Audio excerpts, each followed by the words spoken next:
Empiezo por ti, Ainhoa. Buenas noches, Irene. Yo te quería preguntar por el tema de los presupuestos. Podemos ha puesto unas condiciones de máximos, no los apoyará si no se rebaja un 40% el alquiler y si no se rompen relaciones con Israel. Un embargo de armas. ¿Cómo se puede volver de ahí? Porque esos presupuestos van a llevar la ampliación a 20 semanas de los permisos de maternidad y paternidad, de la remuneración de esos permisos por cuidado del menor, se va a ampliar también la dotación del Pacto de Estado contra la violencia machista. ¿Cómo se puede volver de ahí? Porque yo creo que el electorado de Podemos no perdonaría que no se apueste por esas políticas y se dejen de caer unos presupuestos. Pero ¿por qué es necesario que van volver a ir de ahí? O sea, ¿quién está en contra de que se rompan relaciones con los genocidas, de que se practique un embargo total de armas? ¿Alguien está de acuerdo, de la gente que vota al PSOE, con que por los puertos españoles estén pasando las armas con las que Israel asesina? ¿Alguien está de acuerdo con que mantengamos relaciones diplomáticas y comerciales con los genocidas? ¿Alguien está en contra de que bajemos el precio de los alquileres un 40%? Cuando ya hemos demostrado, gobernando Podemos, que cuando se interviene el mercado, el precio de los alquileres baja y que cuando se levanta ese tope el precio sube, es decir, que intervenir funciona. ¿Por qué hay que volver? Si es que esas no son condiciones de máximos, esos son urgencias que tiene la gente y que es necesario hacer. Los negligentes son el Gobierno de España y el presidente Sánchez, que sabiendo que puede romper relaciones con los genocidas, sabiendo que puede practicar un embargo total de armas o sabiendo que puede bajar el precio de los alquileres, no lo hace. Y los votos de Podemos sirven para resolver los problemas. Y no habrá de la presupuestos gente. si no hay esas dos condiciones. Yo creo que puede haber presupuestos precisamente porque es posible, a pesar de que el PSOE dice que es imposible, igual que nos llamaron hipócritas cuando propusimos el tope al gas y luego el presidente se ha paseado por Europa llamándolo la solución ibérica, pero cuando lo propusimos Podemos nos llamaron hipócritas, ahora van a decir que no se puede romper relaciones con los genocidas y que no se puede bajar el precio del alquiler. Bueno, pues como sabemos que se puede, igual que se podía la ley trans, igual que se podía poner un tope al gas, como sabemos que se puede, vamos a negociar para que el PSOE haga lo que no quiere hacer ahora, porque es bueno para España que rompamos relaciones con los genocidas y que baje el precio de los alquileres. Entonces, lo que es bueno para España, aunque el PSOE no quiera, tiene que pasar. Bye. Y Podemos es un partido que se caracteriza por hacer posible lo que el PSOE dice que es imposible. Y sí, hay que hacerlo, porque además es que es urgente. Bye. Voy muy rápido. Usted ha criticado mucho el avance de la ultraderecha en Europa y ha avisado del peligro que ello supone, y a la vez ha sido muy crítica, se nos han acabado ya las veces que le han mandado recados al Gobierno y al Partido Socialista. ¿No cree que no es el momento, porque se lo preguntan mucho en el Partido Socialista y en el Gobierno, de no atacar tanto al Ejecutivo, sino ir más de la mano para que haya una izquierda fuerte?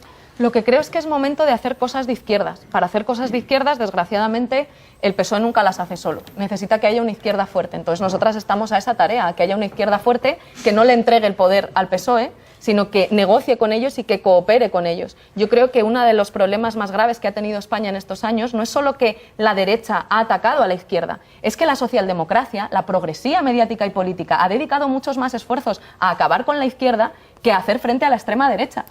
Y ese ha sido el problema, que la socialdemocracia, la progresía, ha intentado subordinar a su izquierda en lugar de cooperar con ella. Y precisamente, sí, yo creo lo que dices, es necesario colaborar, que el PSOE y la izquierda colaboremos, porque cuando colaboramos y no nos intentan subordinar o no nos intentan acabar políticamente con nosotras, es cuando las cosas pueden salir bien, no pactando con la extrema derecha, como hace el Partido Socialista, o llegando a acuerdos bipartidistas con el PP, como está haciendo ahora el PSOE. Javier.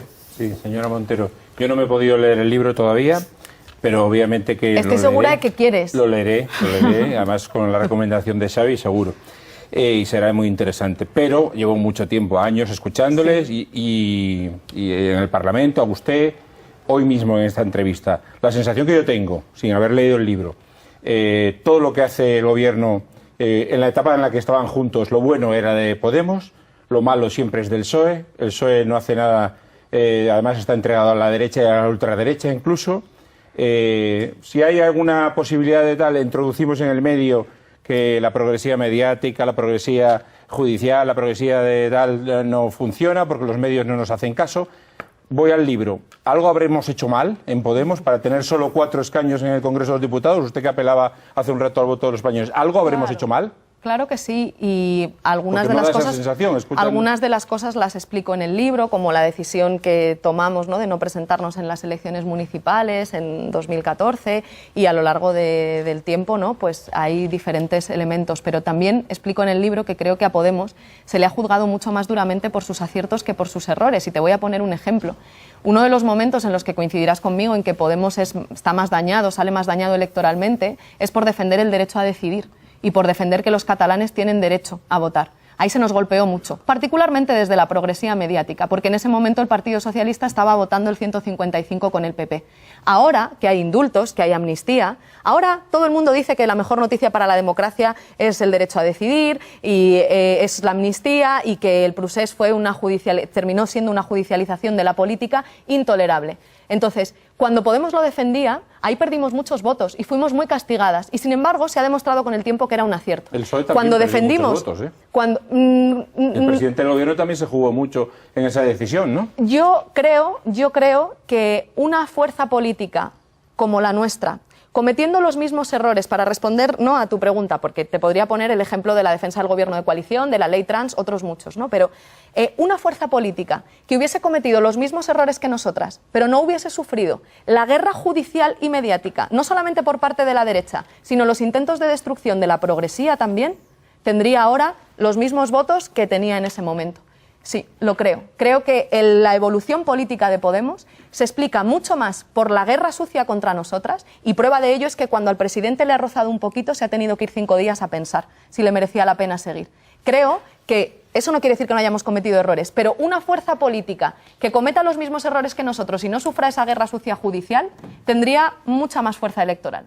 De todas maneras, no era eso. Yo entiendo que la voluntad transformadora de una formación de izquierdas, que además se ha definido así siempre, ¿no?, y que por tanto tiene que socavar y mover un poco el tablero, o bastante el tablero, para que su electorado la reconozca. Eso es perfectamente comprensible. Lo que pasa es que ahora mismo es el sostén de un gobierno, forma parte de ese sostén, con otras fuerzas que no son de izquierdas, que son de derechas, como por ejemplo Junts. Entonces, la pregunta sería, en la tesitura de hacer caer un gobierno porque no es compatible lo que ustedes reclaman, por ejemplo, para unos presupuestos o para cualquier otra ley, con lo que reclama Junts, ustedes, si no se les aceptan las condiciones, preferirían que cayera el gobierno. Pero si es que la pregunta es ¿por qué no se aceptan esas? No, la pregunta, si le parece, la hago yo. Bueno, usted me hace la pregunta y yo le puedo contestar, si usted me lo permite, como a mí me dé la gana, que es con otra por pregunta. Supuesto. Y yo la pregunta que hago es la pregunta. ¿por qué esas condiciones no se pueden aceptar? ¿Quién está en este país a favor de mantener las relaciones comerciales y diplomáticas con los genocidas? ¿Está de acuerdo el PSOE? Pues que lo digan. No, pero no lo ¿Está de acuerdo no lo decía específicamente solo por los presupuestos, sino en general. Mantener una legislatura son presupuestos y son más cosas. Sí, claro. Evidentemente este gobierno... Pero que nosotras estamos peleando por resolver las urgencias que tiene nuestro país. Bajar el precio de los alquileres es urgente. ¿Quién está en contra? Junts, por ejemplo. No de bajar los precios, sino de intervenir en el mercado para hacerlo como ustedes quieren hacerlo. ¿Y cómo quieren bajar los precios, Junts? No lo sé, pero ellos no quieren intervenir pues en el mercado. Entonces, yo propongo una estrategia negociadora que es: pactemos todos los que queremos bajar el precio de los alquileres y después vayamos a Junts. Y entonces ya la pregunta de si hacen caer al gobierno se la hace usted a Junts. Vale. Pero por el camino bajamos el precio de los alquileres y rompemos relaciones comerciales con los genocidas. Y practicamos por aquí.